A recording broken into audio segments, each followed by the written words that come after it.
تینوں دوست تھے، تینوں ہم جماعت بھی تھے، لیکن تینوں ایک دوسرے سے بالکل مختلف تھے۔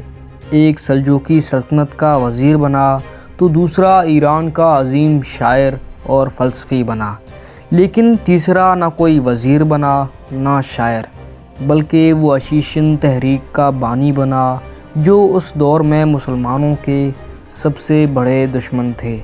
السلام علیکم دوستوں، میں ہوں طاہر علی اور آپ دیکھ رہے ہیں ایچ کے دنیا، اور آج ہم آپ کو عشیشن تحریک کے بانی حسن بن صبا کی کہانی بتائیں گے۔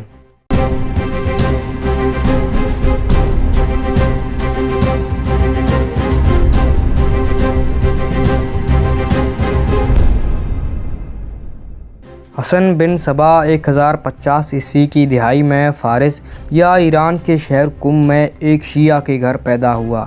حسن بن صبا فارس میں ہی پیدا ہوا اور یہیں پرورش پائی۔ اس کا باپ علی عالمی طور پر نظریاتی خیالات اور اظہار خیالات کا تھا۔ اس نے جھوٹے اعتراضات اور قسموں کے ذریعے صوبے کے گورنر ابو مسلم کے خلاف ہو گیا۔ گورنر کے خلاف ہونے کی وجہ سے حسن بن صبا کے باپ نے اسے نیشاپور بھیجا۔ وہاں اس نے 7 سے 17 سال تک تعلیم حاصل کی اور کئی علوم جیسے فلسفہ، فلکیات اور ریاضی میں مہارت حاصل کی۔ رے شہر میں حسن ایک شخص سے رابطے میں آ گیا جس کا نام عامرہ داراب تھا، جس نے اسے اسماعیلی عقائد سے متعارف کرایا۔ حسن ابتدائی طور پر اس عقائد سے متاثر نہیں تھا، لیکن بہت سارے مباحثوں میں حصہ لینے کے بعد اس کی دلچسپی آہستہ آہستہ بڑھ گئی۔ ان مباحثوں میں امام موسیٰ کی نسبت امام اسماعیل کی خوبیوں کو تبادلہ خیال کیا جاتا تھا۔ 17 سال کی عمر میں حسن نے اسماعیلیت قبول کیا۔ حسن بن صبا کی تعلیم اس کے بعد ختم نہیں ہوئی، اس نے مزید تعلیم حاصل کی۔ حسن بن صبا کی داؤد کے ساتھ وابستگی کے عزم نے اسے خطے کے ایک شخص کے پاس لایا جس کا نام عبد الملک ابن عطاش تھا۔ عبد الملک ابن عطاش ایک عشیشن تھا اور اس کے پاس مذہب اور فلسفہ کا قابل ذکر علم تھا، جو عموماً ہر عشیشن فدائی حملہ ور کے پاس ہوتا تھا، جس علم کا فائدہ اٹھاتے ہوئے وہ لوگوں کو گمراہ کر کے فدائی حملہ ور بناتے تھے۔ دوستوں، عبد الملک ابن عطاش کی صحیح تاریخی پیدائش تاریخی حوالہ جات میں موجود نہیں ہے، تو عبد الملک ابن عطاش نے 17 سال کے حسن سے متاثر ہو کر اسے اپنا نائب مقرر کر دیا اور اپنی تعلیم کو آگے بڑھانے کے لیے قاہرہ جانے کا مشورہ دیا۔ تاہم حسن بن صبا قاہرہ نہیں گیا۔ کچھ مورخین اور تاریخی حوالہ جات کے مطابق حسن بن صبا فاطمی خلافت کے امراء کے ساتھ مل کر سلجوقیوں کے خلاف کام کر رہا تھا، اور پھر اس کی اطلاع وزیر نظام الملک کو ہوئی۔ اس وجہ سے حسن بن صبا رے شہر سے 1076 عیسوی میں قاہرہ روانہ ہوا۔ حسن بن صبا کو قاہرہ پہنچنے میں 2 سال لگے۔ راستے میں اس نے بہت سارے دوسرے خطوں کا دورہ کیا۔ اصفہان پہلا شہر تھا جہاں اس کا دورہ تھا، جہاں اس نے اپنی جوانی کے استاد کی میزبانی کی جو رے شہر میں نوجوان حسن کو پڑھاتا تھا، اور اس استاد کا نام تھا ریسی ابو فضل۔ اصفہان سے حسن بن صبا شمال میں سینکڑوں میل دور آرمینیا کے راستے کوکیشن البانیہ موجودہ آذربائیجان گیا، جہاں اس نے زبردست مباحثے کے بعد پجاریوں کے غم کو راغب کیا۔ کہتے ہیں کہ پجاریوں نے حسن بن صبا کو مار مار کر شہر سے ہی نہیں بلکہ ملک سے بھی باہر نکال دیا۔ تو حسن بن صبا یہاں اسماعیلی تحریک پھیلانے میں ناکام رہا۔ اس کے بعد حسن بن صبا نے جنوب کا رخ کیا اور عراق سے ہوتا ہوا شام میں دمشق پہنچا، پھر کچھ عرصے کے بعد فلسطین سے مصر روانہ ہوا۔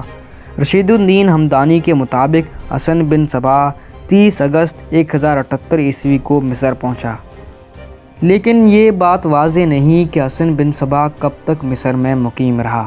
کئی مورخین کے مطابق حسن بن صبا 3 سال تک مصر میں مقیم رہا، لیکن اس کا کوئی تاریخی ریکارڈ موجود نہیں ہے۔ مصر میں حسن بن صبا کو مختصر طور پر بدر الجمالی نے قید کیا، لیکن ایک دن جیل کا مینار گر گیا۔ اس واقعے کو حسن بن صبا کے حق میں اچھا شگن سمجھا گیا اور اسے فوری طور پر رہا کر کے جلا وطن کر دیا گیا۔ کہتے ہیں کہ جہاز پر اسے سوار کیا گیا، اس جہاز میں سوراخ ہونے کی وجہ سے جہاز ڈوب کر تباہ ہو گیا، لیکن اس واقعے میں حسن بن صبا کو اس کے پیروکاروں نے بچا لیا اور اسے شام لے گئے۔ شام کے بعد حسن بن صبا حلب اور بغداد کے راستے سفر کرتے ہوئے اصفہان چلا گیا، جہاں اس کے سفر کا اختتام ہو گیا۔ حسن بن صبا نے پورے فارس میں بڑے پیمانے پر سیر کیا، شمالی فارس میں بحر کسپین کے جنوبی ساحل سے لے کر البرز کے پہاڑوں تک۔ اسماعیلی عقائد کی سرگرمیوں کی خبر نظام الملک تک پہنچی، جس نے حسن بن صبا کی گرفتاری کے لیے احکامات کے ساتھ اپنے سپاہی روانہ کیے۔ حسن بن صبا کو پتہ چلا تو وہ مزید پہاڑوں کی گہرائی میں جا چھپا، تو یہاں سے حسن بن صبا ایک مضبوط قلعے کی تلاش میں نکلا اور 1088 عیسوی میں رودبار کے علاقے میں الموت کے قلعے میں اس کی تلاش ختم ہوئی۔ یہ ایک ایسا قلعہ تھا جو ایک وادی میں واقع تھا، جو 50 کلومیٹر لمبا اور تقریباً 5 کلومیٹر چوڑا تھا۔ یہ قلعہ 865 عیسوی کے قریب تعمیر کیا گیا تھا۔ حسن بن صبا نے قلعہ الموت کو بغیر کسی خاص خون ریزی کے قبضہ کر لیا تھا۔ پھر حسن بن صبا نے اپنے پیروکاروں کو الموت کے قلعے کے آس پاس کے دیہاتوں کے باشندوں کو فدائی حملہ ور بنانے کے لیے بھیجا۔ تو دوستوں، یہاں سے اسماعیلی تحریک ختم ہوئی اور ایک نئی تحریک نے جنم لیا، جس کا نام تھا حشیشین تحریک۔ حسن بن صبا نے فارسی زبان کو حشیشین کے لیے مقدس ادب کی زبان قرار دیا، تو اس طرح حشیشین تحریک اور اس کی شاخیں پورے فارس اور شام میں پھیل گئیں، اور اس تحریک کو حشیشین یا قاتلوں کے نام سے پکارا گیا۔ اس کے جنگجو فدائیین یا فدائی حملہ ور کے نام سے جانے جاتے تھے۔ فدائیین ان افراد کو کہتے ہیں جو موت کو خوشی سے قبول کرتے تھے۔ الموت کے قلعے کو لینے کے بعد اس نے اپنے فدائی حملہ وروں کو نظام الملک کو مارنے کا حکم دیا، جو کامیاب ہوا، اور حلب کے سلجوق حکمران فخر الملک رضوان سے اتحاد کر لیا۔ حسن بن صبا نے اپنی موت سے 2 یا 3 سال قبل فاطمی وزیر الافضل شہنشاہ کے قتل کا حکم دیا، جو کامیاب ہوا۔ جب حسن بن صبا 74 سال کی عمر میں شدید بیمار ہو گیا تو اس نے اپنی موت سے قبل کیا بزرگ امید کو حشیشین تحریک کا حکمران بنایا۔ حسن بن صبا کی ایک بیوی، 2 بیٹیاں اور 2 بیٹے تھے، لیکن کچھ تاریخی حوالہ جات میں اس بات کی تصدیق نہیں کی گئی۔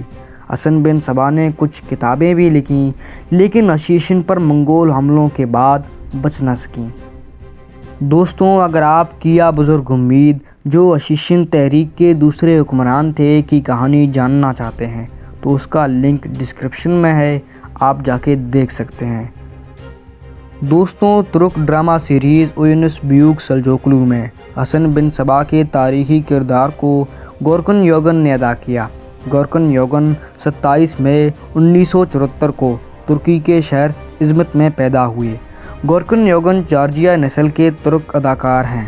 گورکن یوگن نے اپنے ہائی اسکول کے دنوں میں تھیٹر میں شمولیت اختیار کی۔ گورکن یوگن نے اپنے کیریئر کا آغاز بطور شوقیہ اداکار 1919 میں کیا تھا۔ پھر گورکن یوگن نے ڈورمن تھیٹر میں اداکاری کی تربیت حاصل کی۔ ٹی وی سیریز کرتلر ویڈیسی، جسے ویلی آف دی والز بھی کہتے ہیں، گورکن یوگن نے اس ٹی وی سیریز میں میمتی باؤ کے کردار سے مقبولیت حاصل کی، اور تقریباً 10 سال گورکن یوگن نے اس سیریز میں میمتی باؤ کا کردار ادا کیا۔ پھر 2018 میں گورکن یوگن نے پایۂ تخت عبدالحمید سیریز میں خلیل خالد کے کردار کو ادا کیا، اور یہ کردار انہوں نے بہترین انداز سے کیا۔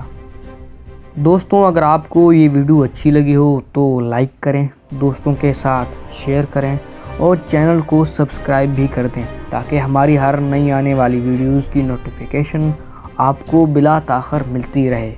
تب تک کے لیے شکریہ اور خدا حافظ۔